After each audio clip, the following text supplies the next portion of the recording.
안녕하세요. 놀라운 논란의 미스터 논란입니다. 손흥민 선수가 뛰고 있는 토트넘 소식 전달해드리도록 하겠습니다.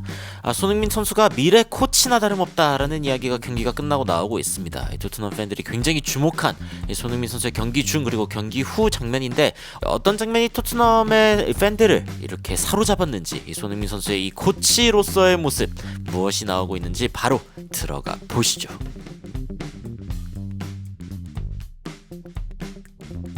토트넘 팬들이 주목하고 있는 여러 가지 뉴스가 오늘 나왔는데, 일단 델레 알리가 에버튼과의 굿바이 메시지를 전한 것도 화제가 됐습니다. 에버튼을 이제 떠나게 되는 거죠. 2025년에는 그래도 뭔가 새로운 도전을 할 것이다 라고 이야기하는 델레 알리인데, 에버튼 예전에 이제 에버튼에서 뛰기도 했었던 델레 알리이기 때문에 에버튼 잘 됐으면 좋겠다, 그리고 다시 볼 수 있었으면 좋겠다 라고 이제 작별 인사를 남기는 모습을 보여줬습니다. 토트넘 팬들도 이제 EPL을 떠나게 되는 델레 알리 어떻게 될지 정확히 이제 전해진 바는 없지만요, 여하튼 이 소식을 듣고 굉장히 좀 안타까워하는 그런 모습을 보였습니다.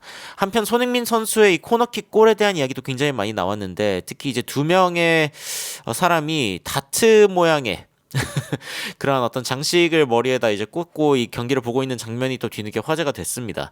굉장히 재밌는 그런 장면 중에 하나고, 그리고 이제 손흥민 선수가 이제 코너킥 골을 넣은 이 장면이 진짜 another iconic moment, 그야말로 상징적인 그런 순간 중 하나가 될 것이다 라고 이야기를 했습니다. 토트넘 팬들이 이 장면에 대한 그 인상이 굉장히 깊었다 라고 이야기를 할 수 있겠죠. 토트넘 팬들이 my new wallpaper, 새로운 배경 화면이다. 이 장면에 대한 이야기들이 이제 충분히 나오고 나면은 동상을 하나 세워야 된다 라는 이야기가 나오고 있습니다. 아름다운 동상이 되긴 하겠네요. 그리고 이 공이 어떤 각을 그리면서 날아갔는지 보면은 absolutely crazy, 완전 미쳤다. 그 높이라던가 휘어 들어간 장면이라던가 진짜 골 안으로 빨려 들어가는, 휘어 들어가는 그 장면은 insane, 진짜 미쳤다. BBC에서도 이제 채찍 같다라고 표현을 했었죠. 그리고 이제 행일 인더 루브르 박물관에 전시해야 된다. 너무 아름다운 장면이라. 이 푸스카스 상을 다시 한번 탈 기회가 있을까? 손흥민 선수가 이미 푸스카스 상 한번 탄 적이 있는데, 야, 이거 진짜 레전드다. 근데 이제 많은 팬들이 또 이걸 올림피코라고 부르거든요. 근데 왜 올림피코라고 불리냐? 이미 이제 아시는 분들은 또 아시겠습니다만, 1924년 파리 올림픽 때 그때 터졌던 골 중에 하나가 이런 비슷한 골이 있었고, 그 뒤로부터 이제 올림픽 골 혹은 이제 올림피코라고 부르기 시작했습니다. 그래서 이제 유례없는 이런 장면이 축구 역사상 처음이다 이런 건 아닌데, 그만큼 굉장히 귀한 골이기도 하고 자주 나오지 않는 그런 장면임은 분명하죠. 그리고 이제 토트넘에 대한 다양한 이야기들 중에 눈에 띄는 것은 아무래도 이제 EFL컵 세미파이널 4강전에서 리버풀과 토트넘이 만나게 되었다는 부분입니다. 아무래도 토트넘이 이제 다가오는 리그 경기가 이제 월요일 새벽에 있는 경기죠. 리버풀과의 경기인데, 근데 이번에 두 번 더 만나게 생겼습니다. 왜냐면은 EFL컵 세미파이널 4강 같은 경우에는 두 번 만나거든요.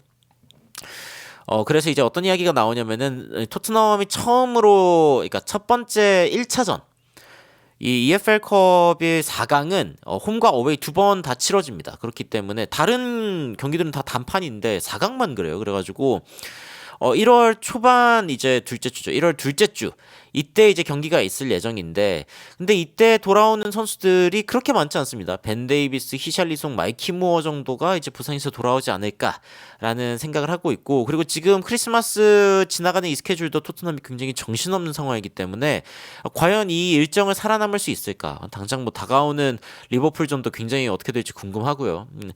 일단 토트넘이 어떤 우승이라도 할 수 있었던 그 가장 가까웠던 그런 상황이 FA컵이었죠. 근데 이제 12달 뒤 지금 이제 유로파에서도 잘하고 있고, 리그컵도 지금 one round away from 웸블리, 이번에만 통과하면은 그럼 웸블리에서의 결승전을 할 수 있죠. 그래서 굉장히 많은 주목을 받고 있는 그런 상황 중 하나입니다. 이런 상황 가운데에서 역시 이제 토트넘에서 기대할 거는 이게 제가 손흥민 선수의 팬이라던가 아니면 대한민국 축구 팬이기 때문에만은 아닙니다. 이거 손흥민 선수가 역시 토트넘에서는 가장 기대를 받고, 그리고 가장 큰 역할을 해줘야 되는 그런 선수임에는 분명합니다. 특히 이제 최근에 이 손흥민 선수가 퓨처 코치, 나중에 코치로서도 손흥민 선수가 너무 잘할 것 같다라는 이야기가 많이 나왔거든요. 안제 포스테코글루 감독 옆에서도 뭔가 이렇게 계속 지휘하는 그런 이야기 장면이 나오기도 하고 한 선수 한 선수한테 다가가가지고 어떤 이제 전술적인 지시를 하는 어떤 격려를 하거나 이 정도 이상으로 뭔가 굉장히 많은 이야기를 하는 장면이 또 눈에 띄었고 특히 경기 이후에 이제 아치 그레이 선수랑 굉장히 많은 이야기를 하는 장면이 이제 잡혀가지고 토트넘 팬들 사이에서도 굉장히 큰 화제가 됐습니다.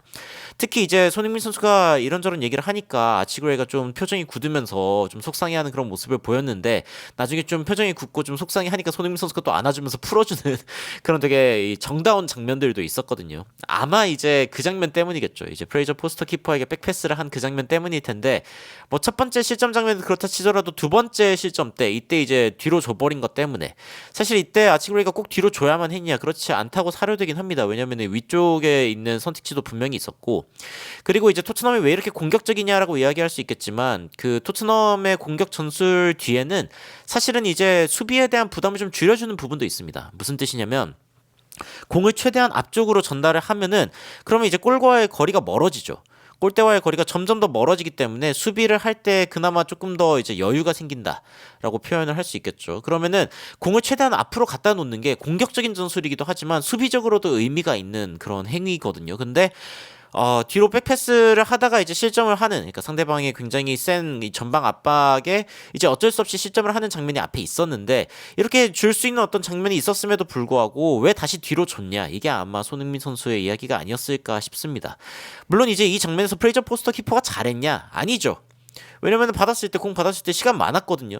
여기를 뛰어오는 거리랑 이거를 차서 주는 거랑 사실은 훨씬 더 빠르게 차서 줄 수 있는 그런 상황이었는데, 근데 뭐 프레이저 포스터 키퍼가 이제 거구의 키퍼이기도 하고 이제 몸을 느린 움직이다가 결국에는 이제 태클 당해가지고 골을 내주고 마는 그런 상황이 있었는데, 이 부분에 대해서 이제 이야기를 한 거겠죠. 그래서 좀 속상해 보이기는 했지만 그래도 손흥민 선수가 리더로서, 아니 그러니까 이 캐러거가 그런 이야기 했거든요. BBC에서. 아니 이런 판단은 나 같으면 절대 안 한다. 이미 뒤에서 한 번 골을 먹혔는데 이 부담을 잔뜩 가지고 있는 키퍼에게 또 공을 내주는 게 말이 되냐. 근데 그게 좀 일리가 있습니다. 손흥민 선수도 경험 있는 선수이고 피치 안에서의 어떤 상황을 읽고 있기 때문에 아치그레이, 비교적 이제 경험이 없는 아치그레이에게 그러면 안 된다. 그러니까 너가 한 판단이 어떤 판단인지 알겠으나 하지만 상대가 우리 골키퍼가 지금 실점을 한 상태에서 다시 또 그렇게 공을 받으면은 핸들링 실수가 나올 수 있다는 것을 너도 이제 인지를 해야 된다라고 이제 아치그레이에게 말했을 확률이 높습니다.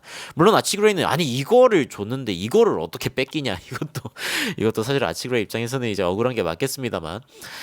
그래서 이제 그 토트넘 팬들 사이에서 어떤 이야기 나오면 이거 그 포스터 키퍼에게 백패스한 것 때문에 그런 것 같은데, 이게 뭐 아치그레이의 잘못이라고 이야기할 수는 없겠지만 그래도 왜 그렇게 이야기했는 건 알겠다. 손흥민 선수가 좀 더 나은 결정을 하라고. 특히 이제 아까 제가 보여준 장면이지만 줄 곳이 있었거든요. 줄 곳이 있는데도 불구하고 그렇게 한 거는 좀 아쉬운 결정이었다.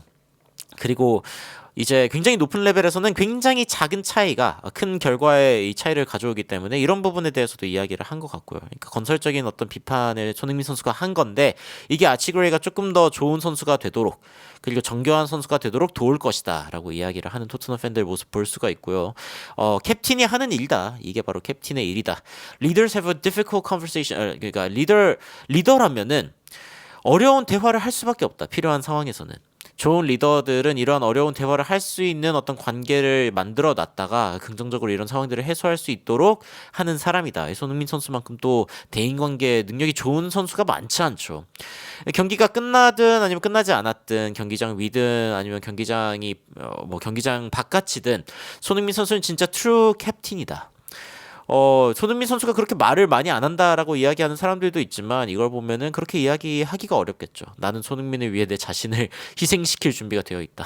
이런 리더가 있으면은 목숨 걸고 따르죠. I love this great man. 이 사람 너무 마음에 든다. 이 손흥민 선수가 끝까지 이제 아치그레이를 안아주면서 이렇게 도닥여주는 장면, 어쩌면 이런 리더가 우리 삶 속에 더 필요하지 않나라는 생각을 해봅니다. 잘못된 건 잘못됐다고 말해주되 그래도 이제 뭔가 끌어안아줄 수 있는, 수용해 줄 수 있는 그런 리더가 이 사회에 필요한 거겠죠. 손흥민 선수를 보면서 감동받는 그런 이유가 있지 않나라는 생각을 해봅니다. 여러분들은 토트넘의 다양한 뉴스들 보시면서 어떤 생각이 드시는지 굉장히 궁금한데요. 댓글로 의견 남겨주시면은 더욱 빠르고 재밌고 그리고 정확하게 여러분들 외신 소식 전달 드리도록 하겠습니다. 이상 놀라운 논란 미스터 논란이었습니다. 시청해주셔서 감사합니다.